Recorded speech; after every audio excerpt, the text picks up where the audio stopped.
everybody. Thank you for joining us today for the final session in our Get Ready for GESE webinar series. Today's session will be on practicing for the interactive phase.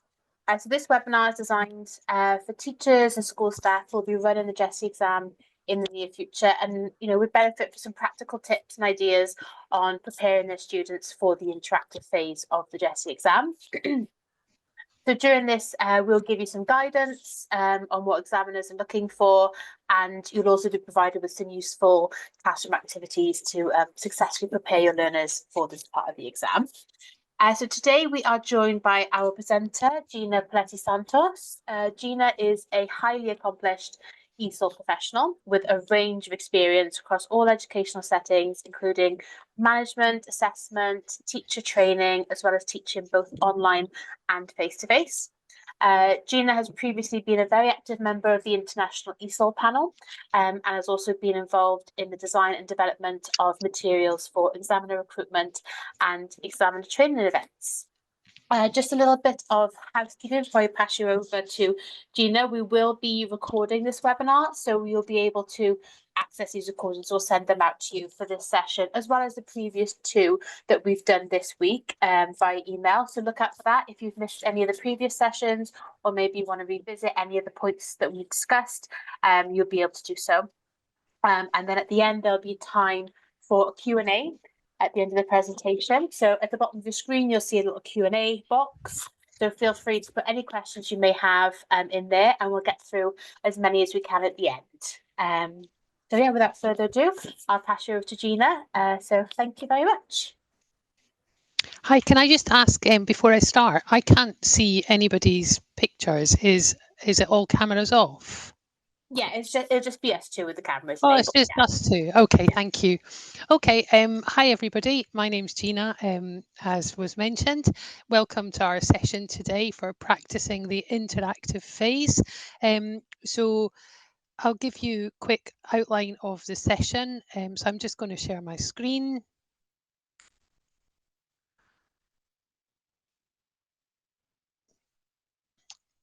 Hopefully everybody can see my screen now.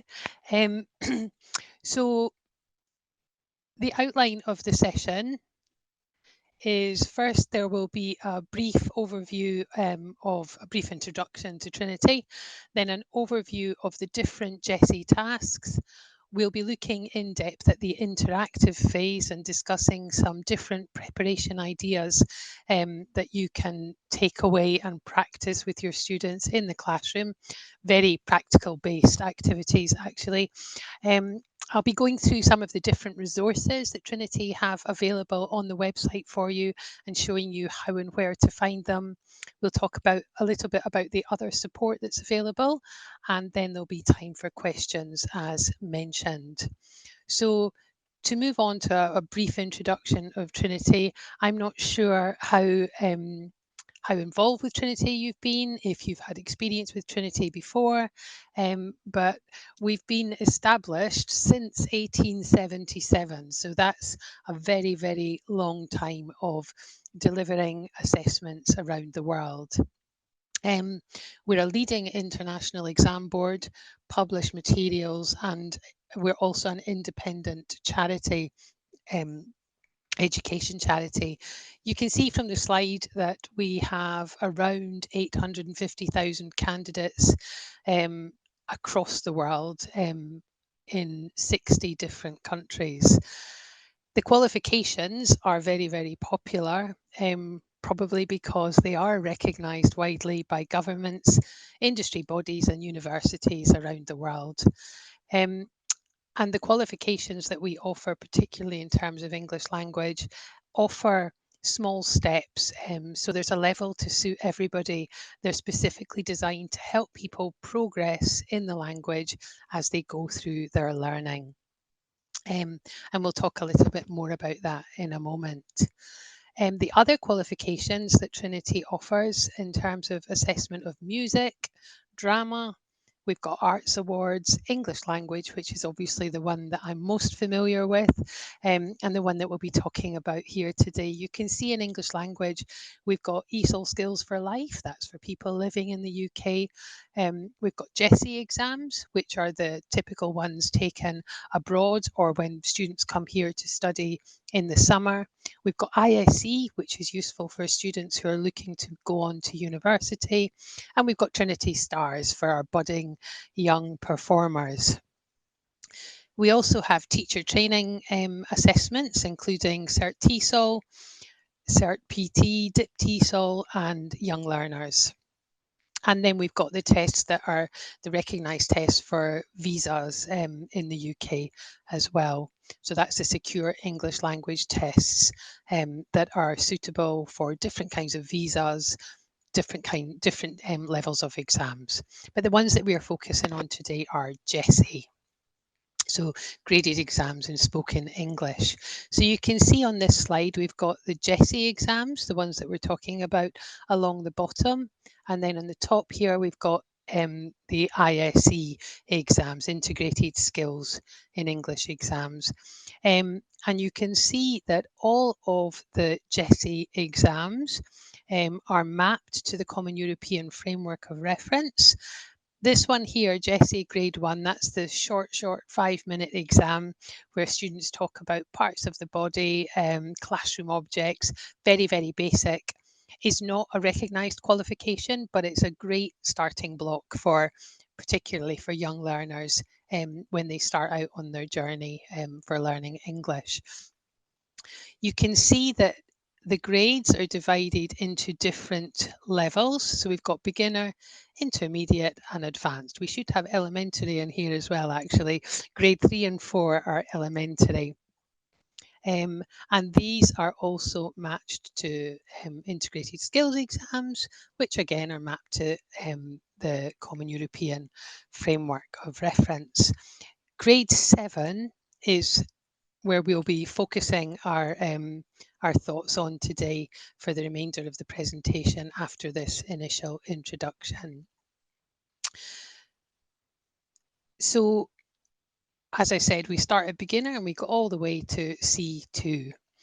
You can see as we go up the levels, the time of the exam increases. That's because the demands on the candidate and the complexity of the language that they have to demonstrate in the exam obviously increases as we go up the levels too.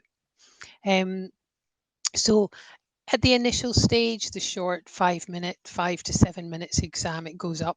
Grade 1's 5 minutes, grade 2 6 minutes, grade 3 7 minutes is just a conversation. So it's the candidate and the examiner having a conversation about particular topics that are listed for discussion at those levels. At grade 4, when we move up to the elementary stage, we've still got this conversation. You can see this conversation goes all the way up through the levels. And the conversation, as I said, there's a list of subjects listed in the specifications that the examiner chooses to have a discussion with the candidate about. But in order for the candidate to have some sense of responsibility, some sense of input into the exam, at the elementary stage, we introduce this topic discussion. And that's where the candidate chooses a topic that they are personally interested in to discuss for the first part of the exam. Again, the topic discussion goes up through all the stages, but again, the language that they have to demonstrate in their topic phase as we go up the levels becomes more complex as well. But I think what's really nice here is that the candidate chooses and prepares in advance the topic that they'd like to discuss rather than the examiner choosing everything. So that's quite a unique thing about Trinity exams. It gives the candidates a sense of ownership and kind of participation in the development of the exam. When we move up to the intermediate stage, because you can see here, this is like B2 on the Common European Framework, and a B2 person should be at this stage becoming an independent user. So we have inserted the interactive task from grade 7, and that's where the candidate asks the examiner questions. So it's a bit of role reversal there, about a situation that the examiner gives them. So although they're not involved in choosing the situation, it becomes their responsibility to get information from the examiner, to come to some kind of consensus together. So it's a shared building of a conversation. When we move up to the advanced levels, you can see the topic discussion is still there, but before the topic discussion, they do a topic presentation. So rather than being a conversation about a topic, this is where the candidate prepares a professional or academic type presentation, delivers their presentation for 5 minutes, and then during that time, the examiner will not interact with them. But in the next 5 minutes, we've got the topic discussion where the examiner will ask the candidate to elaborate or justify or defend points of view that they presented in their topic discussion. And also at the advanced stage, we have the listening task, and that's where the examiner reads 3 different short passages and the candidate will listen and then either say who was speaking or what they were speaking about. So you can see there's a step for everybody, and it's quite fluid in that students can kind of start the Trinity journey at any point on the ladder, um, or they can start at the beginning and work their way up, and they can develop further in similar skills as they go through the levels using more complex language. So moving on to the next slide, I've mentioned some of the important things about Trinity, but as you can see here, um, because the whole thing is a conversation between the examiner and the candidate, it really is a test of speaking and listening skills. Because in that conversation, we're looking for the candidate to respond appropriately, to ask questions. In fact, from grade 2, the candidate is expected to ask the examiner a question.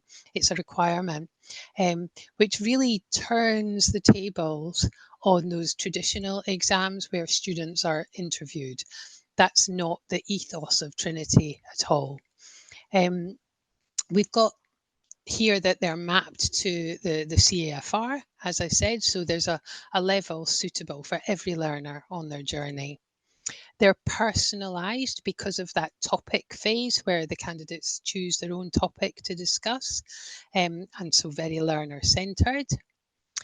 The examiners, yes, we're all friendly, we're all professional, we've all been trained, and we do standardisation, and it's always one person, one examiner, one candidate. So there's not that sense of I've got two examiners sitting in the room, one's interacting with me, there's another over there. It's just one examiner, one candidate, which is quite comforting, I think, for the candidates. It's not too overwhelming. I've mentioned already about the discussion format of the exam. It's one-to-one and it's an authentic exchange, listening and speaking. All the exams are recorded and quality audited.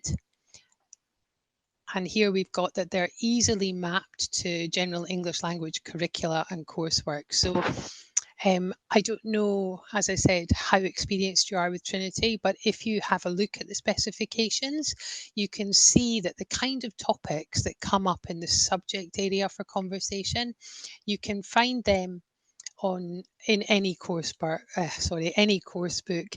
So it's not that you have to go searching for materials to prepare for Trinity.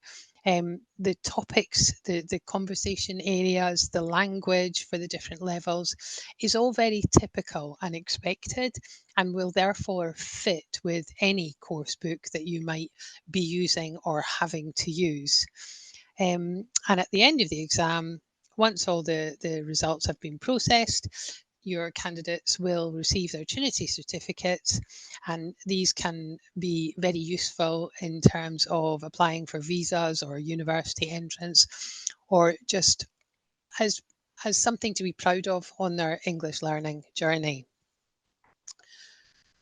So if we move on, this is an example of the certificate. I appreciate that this is very small. I don't know if these slides will be shared with you afterwards, but that's a sample of a Trinity certificate, and there's a link at the bottom there that you can go to have a look at it in more detail. And what it does, it demonstrates that the learner has achieved this level. It states very clearly the level. It's also got on there which CFR band it relates to.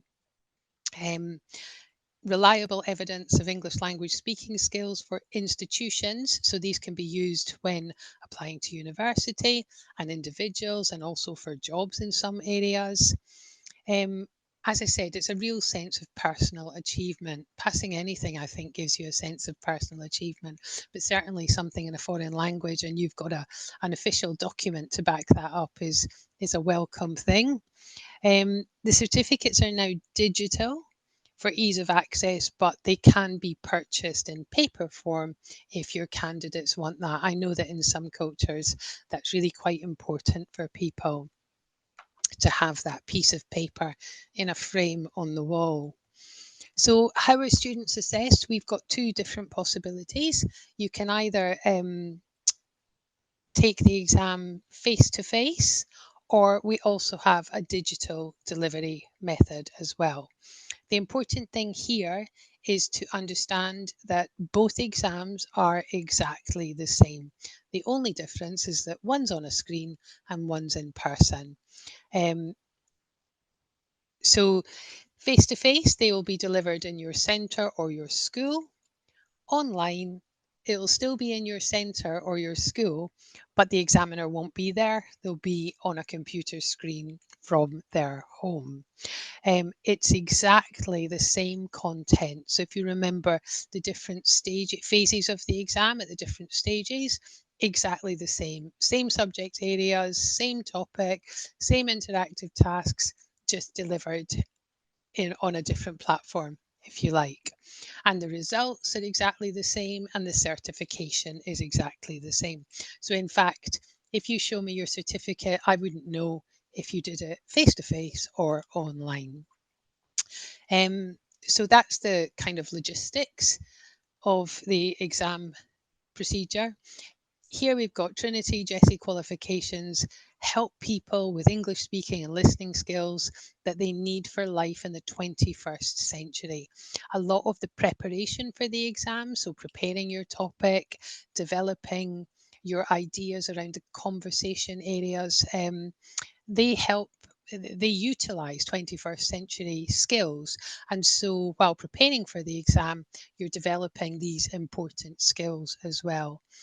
As you saw, it's available at 12 different grades from pre-A1, in fact, to C2, and are suitable for all learners. We saw we've got beginner, elementary, intermediate, and advanced. So I think that gives you quite a clear overview of Trinity and of the exams. So we'll move on to talk more about the interactive phase, because I understand that's the bit that's important to you at the moment. So as I mentioned earlier, at grade 7, you're becoming an independent user of the language. And so the interactive task gives the candidates the opportunity to ask the examiner questions. In fact, it's not an opportunity, it's a must. They have to ask the examiner questions about a prompt that they are given. Um, if you remember, we've got these 3 different phases in the exam.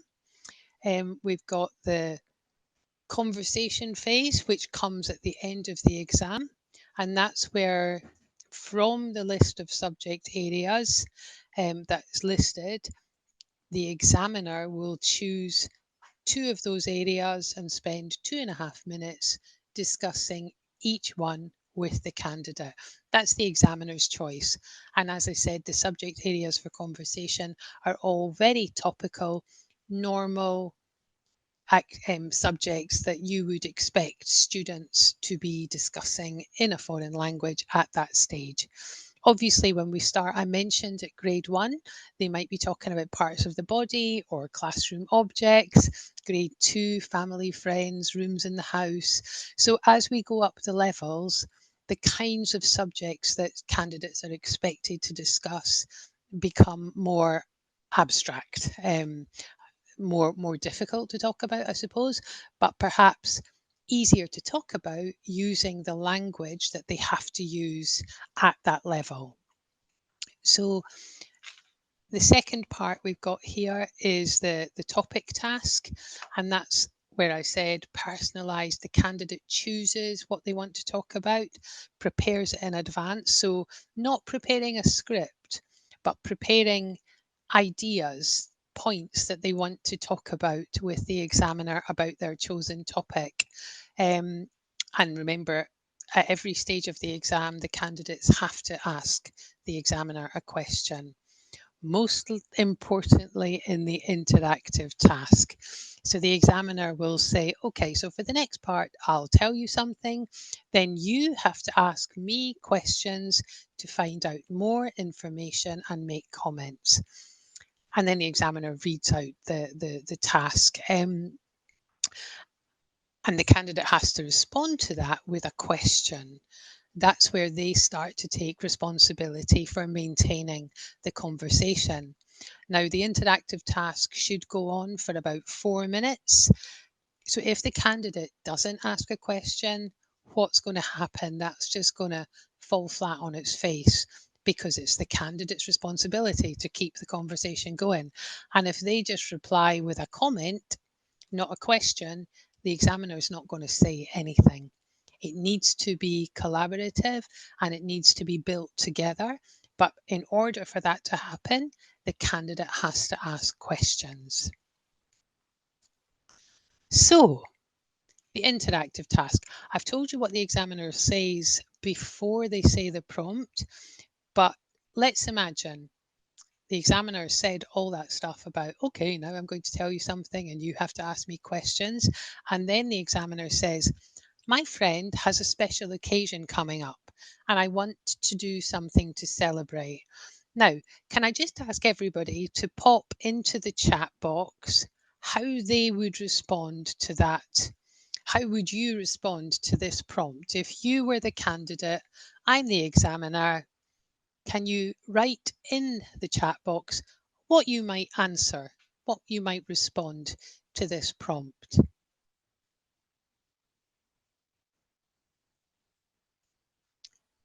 Nice, Joe. Hi, Gabriella. Okay. So we've got a couple of ideas in the chat box. Thank you very much. Good. You're asking me questions, yeah? If the candidate, and this happens so often, I say, my friend has a special occasion coming up and I want to do something to celebrate it. And then the candidate says, oh, have a party. I can't say anything else because she's not asked me a question. It's really important that we get this idea that candidates have to respond with a question. And your questions here would be great examples of that. Could you tell me what the special occasion is? So you've grabbed onto this thing, special occasion, and is it going to be a huge celebration?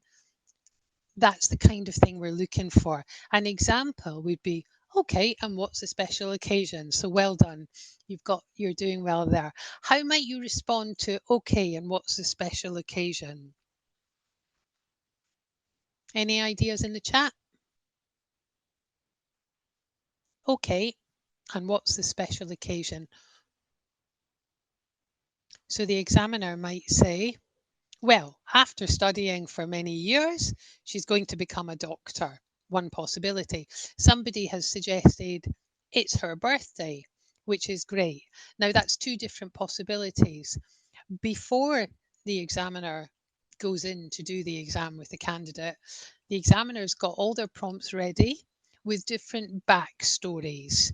So I might have one that says it's her birthday. I might have one that says, oh, she's graduating. I might have one that says it's her anniversary. And depending on my thoughts and feelings of the maturity, the interest of the candidate, I'll choose which backstory to use. So the candidate replies, fantastic. And do you want to buy her a gift or do an activity to celebrate? Again, the candidate's responding with a question, because the only way to keep a question, an interactive task going, is to ask and answer questions. The examiner says, well, I think I'd like to do something with a group of friends. Can we have some ideas in the chat box how the candidate might respond to that?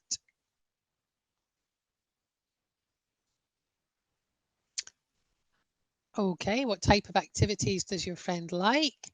Would you like to have a party? Good. Were you thinking of an outdoor activity? How many people would be involved? Yeah, so lots of ideas here. Always asking questions. And in this instance, the candidate responds, and what types of things is she interested in? So the examiner then, well, she's really interested in outdoor activities. So at this point, the candidate will latch on to this outdoor activities and might say something like, oh, it's summer. Do you think she would like to go to the beach, to have a party on the beach? So it's about building collaboratively this conversation. One of the biggest problems with the interactive task is that students have it, how about a skydive? Oh, wow, that sounds interesting. Students have it in their head that there's a problem and they need to give a solution. That's not what it's about.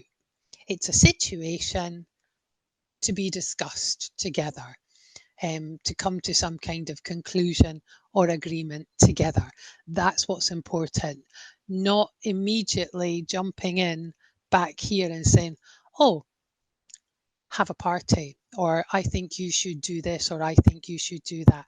The conversation has to last 4 minutes, and the candidate has to show that they can build and maintain a conversation.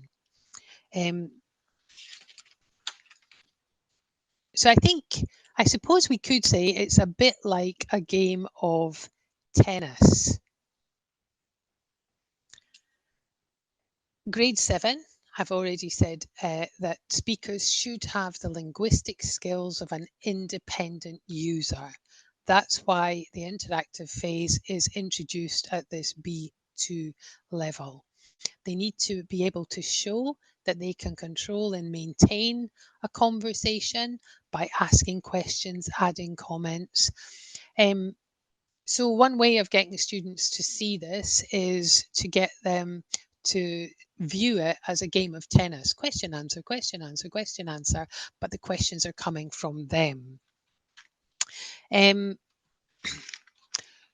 So what's the best way to, oh, can you please go back to the previous slide? Yes. Christiana, does that help?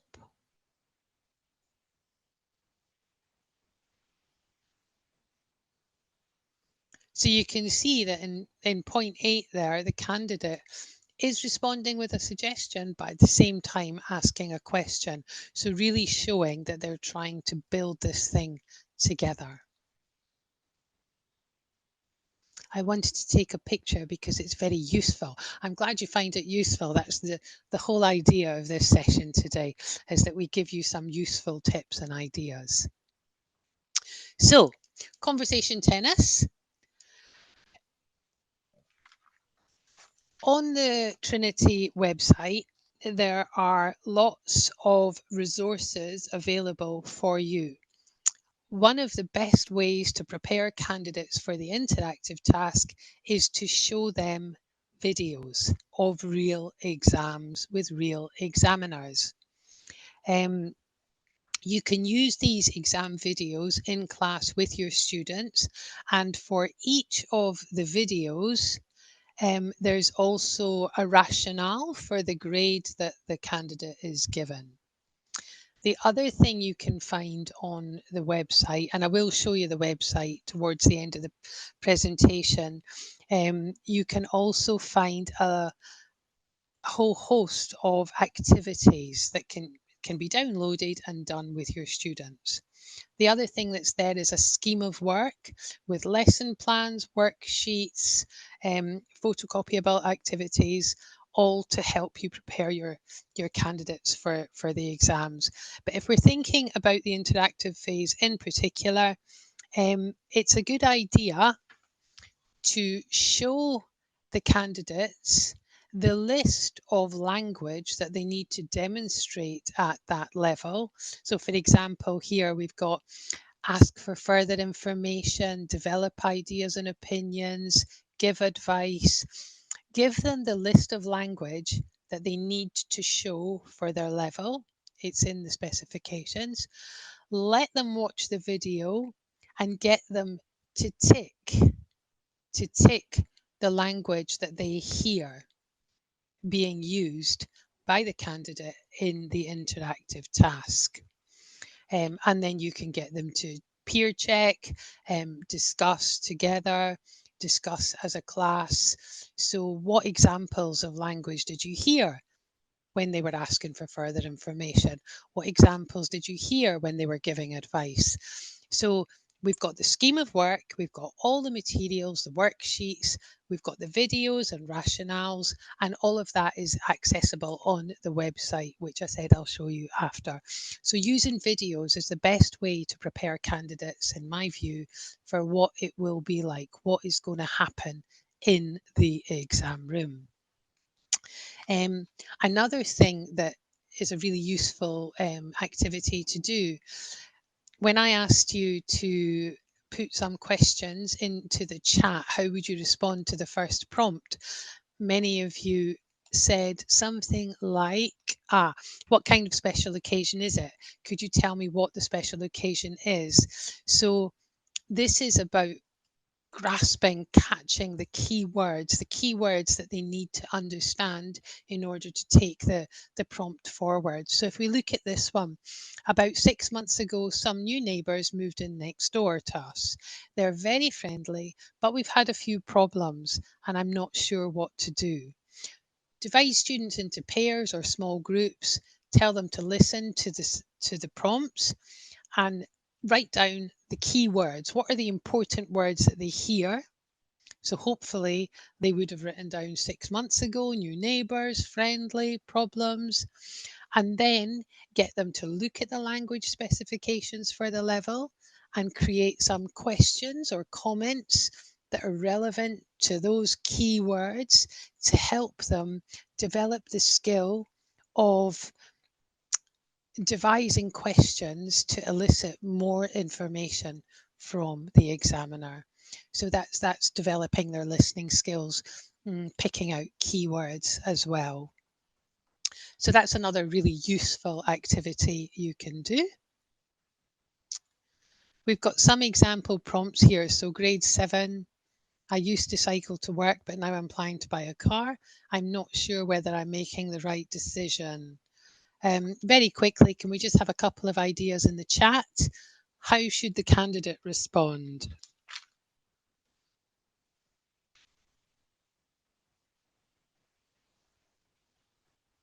Nobody. Ah, how might a candidate, what are the key words here that we would hope? Yep, thank you, Joe. Anybody else? I mean, there's a whole host. Why don't you cycle anymore? What kind of car are you planning to buy? Why don't you think it's the right decision? Yep, nice. So some nice ideas coming in there. I mentioned earlier that the candidates need to try and incorporate the language of the grade. So you can see here the complexity of the language increases and the ideas become more abstract as we go up through the levels. At grade 9 there you've got, I wonder what it might have been like.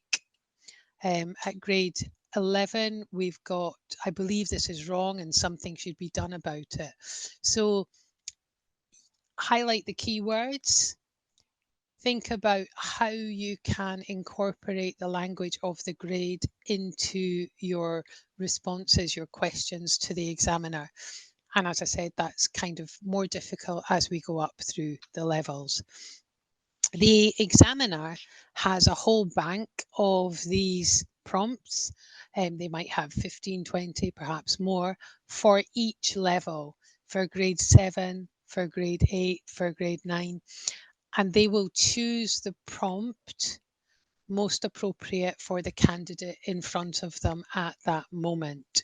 It depends on their age, their background, maturity, level, the maturity level of the candidate, and also for each prompt, as I said, they'll have different backstories, which they will adapt to respond and support the candidate as well.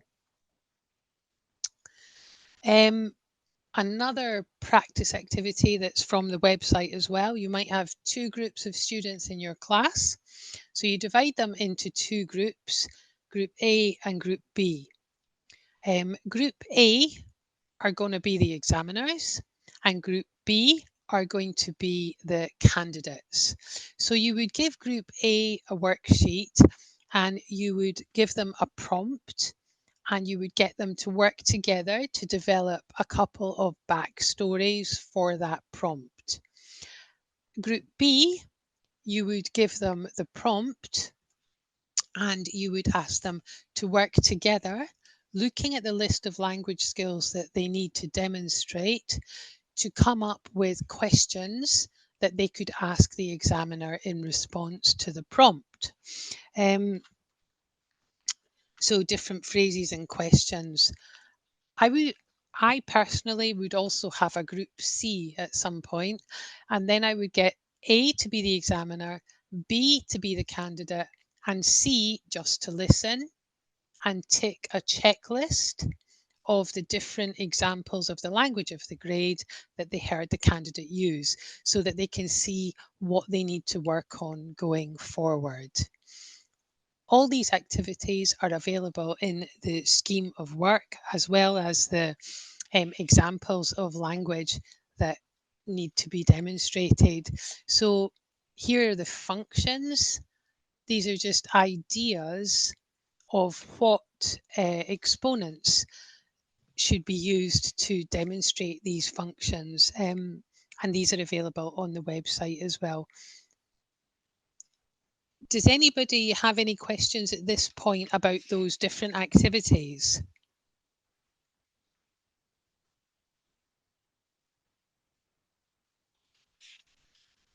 No? Okay. So before I stop sharing this screen and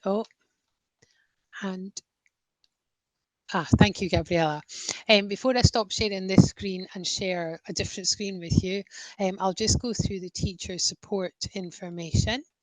So on the website, which is where I'm going to go next, you can see that if you click English language and then GESE, graded examinations in spoken English, you can see we've got levels and resources, student information, exam administration, results and certificates.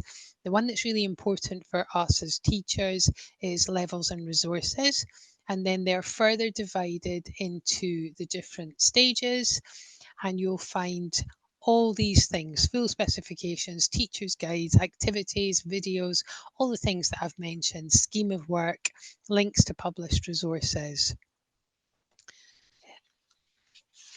In the scheme of works, they're available from grades 4 to 12, and they provide a framework for about 30 hours of teaching time.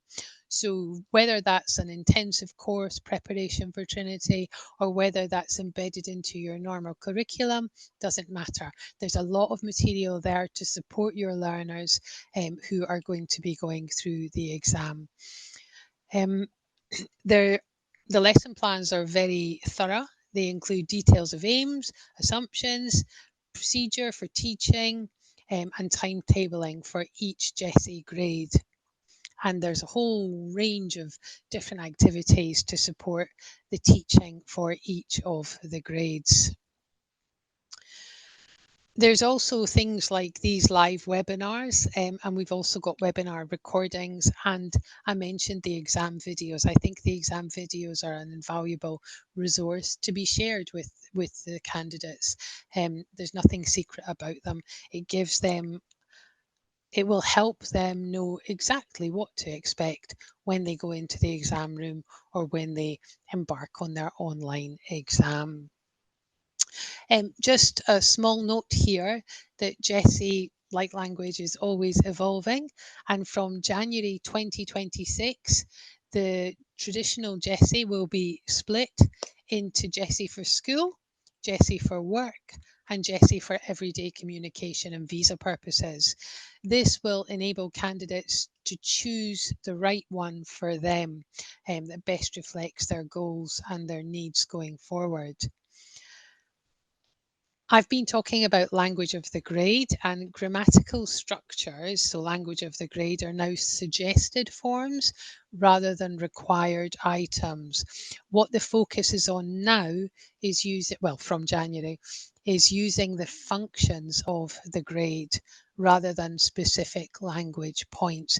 So if we think about grade 5, candidates at the moment have to use the present perfect, whereas going forward, they will have to use whatever functions are available to them, whatever language is available to them to express discussing the recent past. It's not going to be specified that they have to use the present perfect. The grammar items listed for each grade are relevant, and candidates are probably going to continue using them. However, they will be able to use other forms, and that will not impact the success that they have in the exam. So, before we take any questions, I'm going to stop sharing and I'm going to share this with you. Can you see my resources? Yeah, we can see your screen. Whoops. Yeah, so you can. This is the relevant page of the grade 7 exam, and you can see the different parts of the exam. This is from the specifications on the website. It tells you what communicative skills have to be demonstrated during each part of the exam, and then the language functions, the language grammar of the grade, Lexis phonology, and the list of subject areas. If you remember, there are 2 areas that will be chosen by the examiner from there.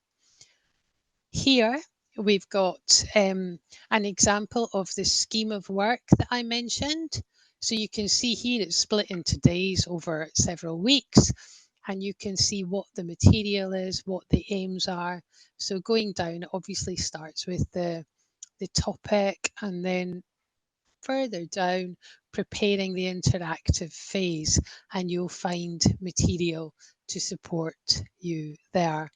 The other thing I've got here is an example of one of the lessons from the scheme of work. So you can see it's got detailed procedure, answer keys, worksheets, everything's there for you to share with your classes.